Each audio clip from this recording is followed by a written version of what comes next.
The Gift of the Magi by O. Henry. $1.87. That was all, and 60 cents of it was pennies. Pennies saved 1 and 2 at a time by bulldozing the grocer and the vegetable man at the butcher until one's cheeks burned with the silent imputation of parsimony that such clothes dealing implied. 3 times Della counted it, $1.87, and the next day would be Christmas. There was clearly nothing to do but flop down on the shabby little couch and howl. So Della did it, which instigates the moral reflection of a life is made up of sobs, sniffles, and smiles, with sniffles predominating. While the mistress of the home is gradually subsiding from the first stage to the second. Take a look at this home. A furnished flat at $8 per week. It did not exactly beggar description, but it certainly had the word of the lookout for the mendicancy squad. In the vestibule below was a letter box into which no letter would go, and an electric button for which no mortal figure could coax the ring. Also appertaining thereunto was a card bearing the name Mr. James Dillingham Young. The Dillingham had been flung to the breeze during a former period of prosperity when its possessor was being paid $30 per week. Now, when the income was shrunk to $20, the letter of Dillingham looked blurred, as though they were thinking seriously of contracting to a modest and unassuming D. But whenever Mr. James Dillingham Young came home and reached his flat above, he was called Jim, and greatly hugged by Mrs. James Dillingham Young, already introduced to you as Della, which is all very good. Della finished her cry and attended to her cheeks with the powder rag. She stood by the window and looked out dully at the gray cat walking a gray fence in a gray backyard. Tomorrow would be Christmas Day, and she had only $1.87 to which buy Jim a present. She had been saving every penny she could for months, with this result. $20 a week doesn't go far. Expenses had been greater than she had calculated. They always are.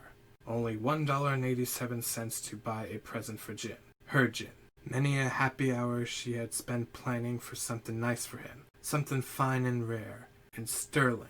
Something just a little bit near being worthy for the honor of being owned by Jim. There was a pier glass between the window of the room. Perhaps you have seen a pier glass in an $8 flat. A very thin and very agile person may be observing his reflection in a rapid sequence of longitude strips, obtain a fairly accurate conception of his looks. Della, being slender, had mastered the art. Suddenly she whirled from the window and stood before the glass, her eyes shining brilliantly, but her face had lost its color. Within 20 seconds, rapidly, she pulled down her hair and let it fall to its full length. Now there were 2 possessions of the James Dillingham Youngs, in which they both look a mighty pride. One was Jim Gould's watch, that had been his father's and his grandfather's. The other was Della's hair. Had the Queen of Sheba lived in the flat across the air shaft, Della would have let her hair hang out the window some day to dry, just to deprecate Her Majesty's jewels and gifts. Had King Solomon had been the janitor, with all his treasures piled up in the basement, Jim would have pulled out his watch every time he passed, just to see him pluck at his beard from envy. So now Della's beautiful hair fell about her, rippling and shining like a cascade of brown waters. It reached below her knee and made itself almost garnet for her. And then she did it up again nervously and quickly. Once she faltered for a minute and stood still, while a tear or two splashed onto the worn red carpet. On went her old brown jacket. On went her old brown hat, with a whirl of skirts and with the brilliant sparkle still in her eyes. She fluttered out the door and down the stairs to the streets. Where she stopped, the sign read MME Sofrine, hair goods of all kinds. One flight up Della ran, and collected herself, panting. Madam, large, too white, chilly, hardly looking, the Sofrine. Will you buy my hair? Asked Della. I buy hair, said Madame. Take your hat off and let's have a sight of the look of it. Down rippled the brown cascade. $20, said Madame, lifting the mass with a practiced hand. Give it to me quick, said Della. Oh, and the next 2 hours tripped by one rosy wings. Forget the hashed metaphor. She was ransacking the stores for Jim's present. She found it at last. It surely had been made for Jim and no one else. There was no other like it in any of the stores, and she had turned all of them inside out. It was a platinum fob chain, simple and chaste in design, properly proclaiming its value by substance alone, and not by meretricious ornamentation, as all good things should do. It was even worthy of the watch. As soon as she saw it, she knew that it must be Jim's. It was like him, quietness and value. The description applied to both. $21 they took from her for it, and she hurried home with 87 cents. With the chain on his watch, Jim might probably anxious about the time in any company. Grand as the watch was, he sometimes looked at it on the sly on the account of the old leather strap that he used in playing of the chain.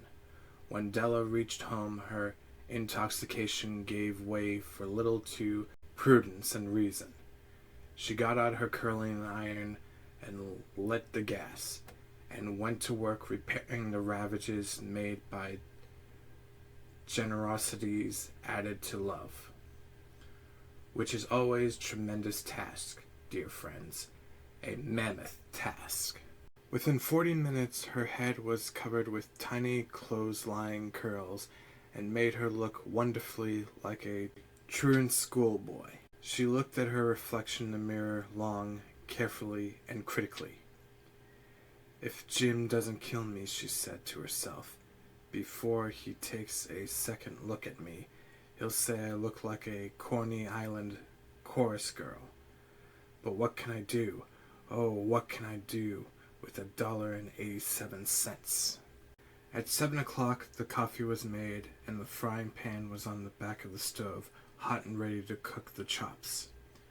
Jim was never late.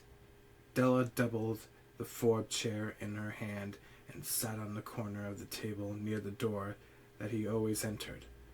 Then she heard her steps of the stair and down of the first flight, and she turned white for just a moment. She had a habit of saying little silent prayers about the simple everyday things, and now she whispered, "Please, God, make him think I am still pretty." The door opened, and Jim stepped in and closed it.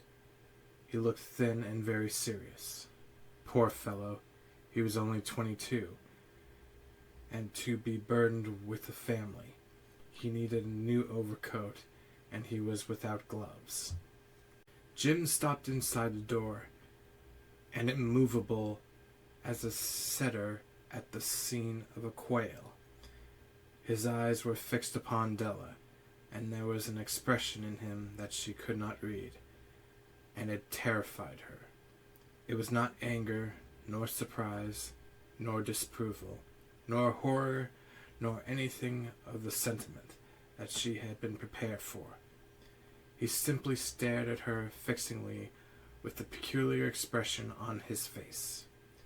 Della wriggled off the table and went for him. "Jim, darling," she cried, "don't look at me that way. I had my hair cut off and sold because I couldn't have lived through Christmas without giving you a present. It'll grow out again.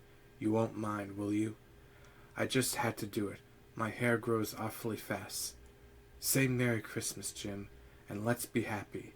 You don't know what a beautiful, nice gift I've got for you." "You cut off your hair?" asked Jim, laboriously, as if he'd not arrived at the patient fact yet, ever after the hardest mental labor. "Cut it off and sold it," said Della. "Do you like me just as well, anyhow? It's me without my hair, aren't I?" Jim looked at the room curiously. "You said your hair is gone," he said, with an air almost of idiocy. "You needn't look at it for it," said Della. "It's sold, I tell you. Sold and gone too. It's Christmas Eve, boy. Be good to me, for it went for you. Maybe the hairs of my head were numbered." She went on without a sudden serious sweetness. "But nobody could ever count my love for you. Shall I put the chops on, Jim?" Out of his trance, Jim seemed quickly to wake. He enfolded his Della. For 10 seconds, let us regard with discreet scrutiny some inconsequential object in the other direction. $8 a week, or $1 million a year. What is the difference? A mathematician or a wit would give you the wrong answer. The Magi brought valuable gifts, but that was not among them. The dark assertion will be illuminated later on. Jim drew a package from his overcoat pocket and threw it upon the table. "Don't make any mistake, Dell," he said. "About me, I don't think there's anything in the way of a haircut or a shave or a shampoo that could make me like my girl any less. But if you unwrap that package, you will see why you had me going a while at first." White fingers and nimble tore through the string and paper, and then an ecstatic scream of joy, and then, alas, a quick feminine change to hysterical tears and wails, necessitating the immediate employment of all the comfort powers of the lord of the flat. For there lay the combs, the set of combs, side and back, that Della had worshipped for long in a Broadway window. Beautiful combs, pure tortoise shell, with jeweled rims just the shade to wear in a beautiful vanished hair. They were expensive combs, she knew, and her heart had simply craved and yearned over them without the least hope of possession, and now they were hers. But the treasures that she had adorned, that covered adornments, were gone. But she hugged them to her bosom, and length was able to look up with dim eyes and a smile, and say, "My hair grown so fast, Jim." And then Della leaped up little sing cats and cried, "Oh, oh!" Jim had not yet seen his beautiful present. She held it out to him eagerly upon her open palm. The dull precious metal seemed to flash with a reflection of the bright and ardent spirit. "Isn't it dandy, Jim? I hunted all over town to find it. You'll have a look at it 100 times a day now. Give me your watch. I want to see how it looks on it." Instead of obeying, Jim tumbled down to the couch and put his hands under the back of his head and smiled. "Dell," said he, "let's put our Christmas presents away and keep 'em a while. They're too nice to use just as presents. I sold the watch to get the money to buy your combs. And now suppose you put the chops on."